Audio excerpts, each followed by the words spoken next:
Mr. Speaker, this resolution, House Joint Resolution 78, continues a very familiar pattern that we're seeing from this Republican majority.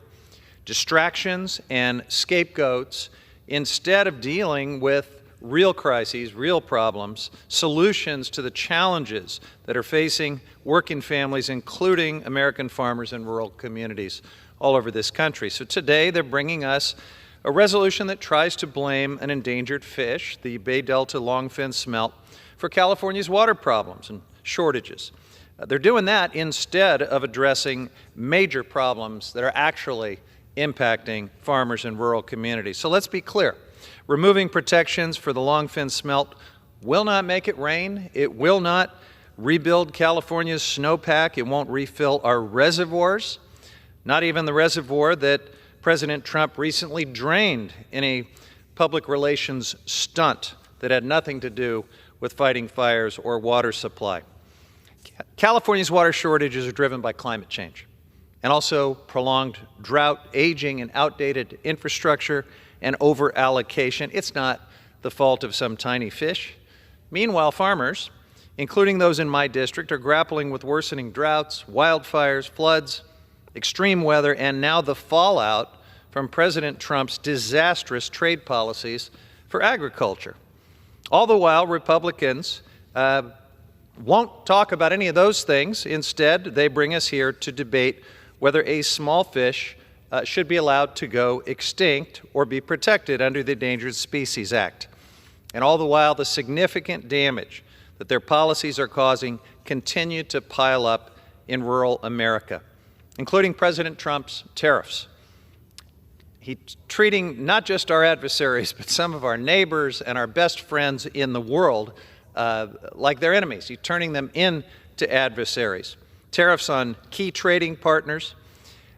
These have already cost farmers tens of billions of dollars in lost exports. They're shrinking markets. They are soaring input costs. They're going to make it hard for farms to stay in business. We see the sweeping budget cuts and mass layoffs at critical agencies like NOAA and the Bureau of Reclamation, threatening the services that farmers depend on: water deliveries, weather forecasting, climate data, and much more. Farmers need that stuff. They don't want to go back to the Farmer's Almanac in order to make key business decisions. We see hundreds of millions of dollars in water supply infrastructure projects suddenly in limbo because of DOGE, while our colleagues across the aisle say nothing. We see the entire rural health care safety net, including nursing home care, including services that anyone with a person with disabilities and their families depend on, all of that in limbo as we brace for catastrophic cuts from Republicans as they try to fund their tax cuts for billionaires. If this Republican majority were serious about helping farmers and rural communities, they'd be working to reverse these harmful policies. They'd be standing up for rural America right now. And instead, they're wasting our time. Look, just because we are debating a 3-inch fish today doesn't mean we need to think like one.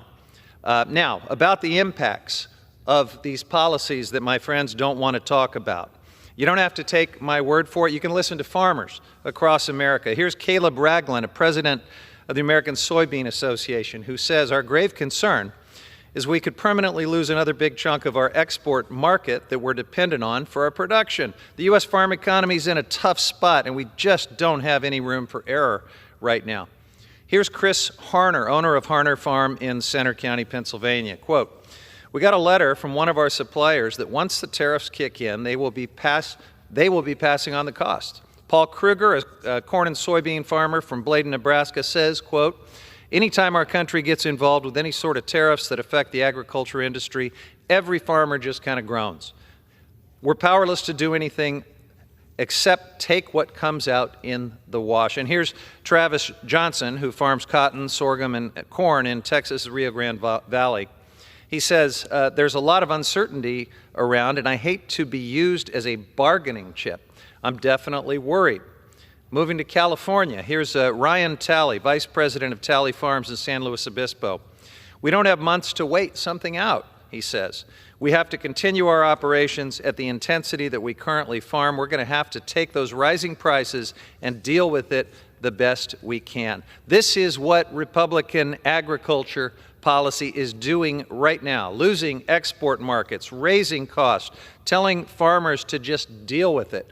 They are complicit in the dismantling of rural health care, in the freezing of funding for rural infrastructure, in the threat to programs like SNAP that many families across rural America depend on. And it gets worse. President Trump, Elon Musk, and their enablers are gutting critical federal services that include scientists. They're hollowing out NOAA and weakening the Bureau of Reclamation. And you know, they should listen to the people that these decisions are actually hurting. I know I'm quoting a lot right now, Mr. Speaker, but I want to make sure my colleagues across the aisle are listening, since they're not having any town halls these days, but they need to hear from farmers and the folks in these rural communities that their policies are hurting. So in response to mass firings at NOAA and the National Weather Service, Andrea Young of Hidden Creek Farm in Fauquier County, Virginia, said this: "I can't bring the animals to safety.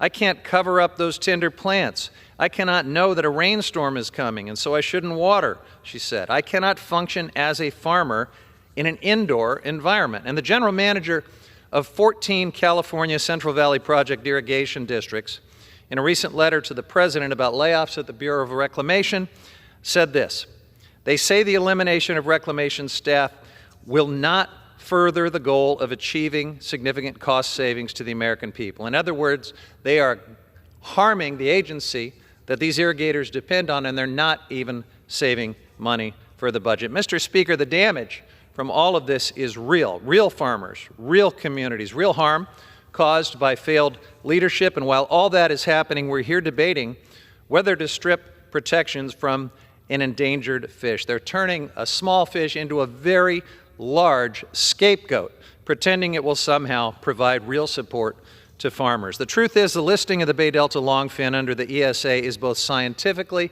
and legally sound. The longfin population has declined over 99% since 1980s.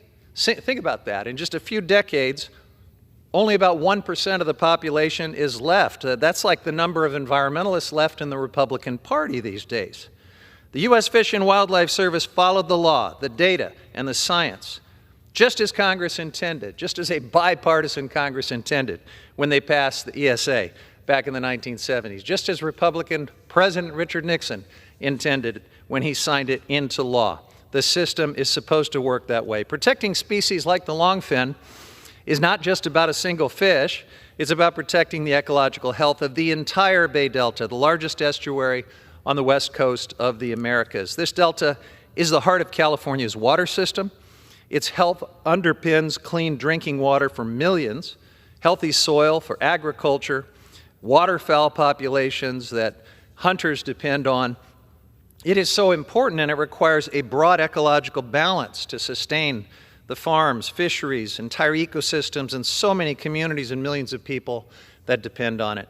You can't destroy an ecosystem and expect farms, cities, and wildlife to just thrive. These things rise or fall together. This resolution takes us in the wrong direction. Let's actually do something real for farmers. Instead of deflecting and debating distractions, let's repeal the mindless tariffs on our allies and top trading partners. Let's protect the Bureau of Reclamation and NOAA from these disastrous sabotage cuts. Let's protect rural families and communities by opposing cuts to Medicaid and SNAP. I urge my colleagues to reject this resolution that merely distracts and deflects and scapegoats instead of solving the pressing challenges facing farmers and the rest of rural America. I yield back. I reserve.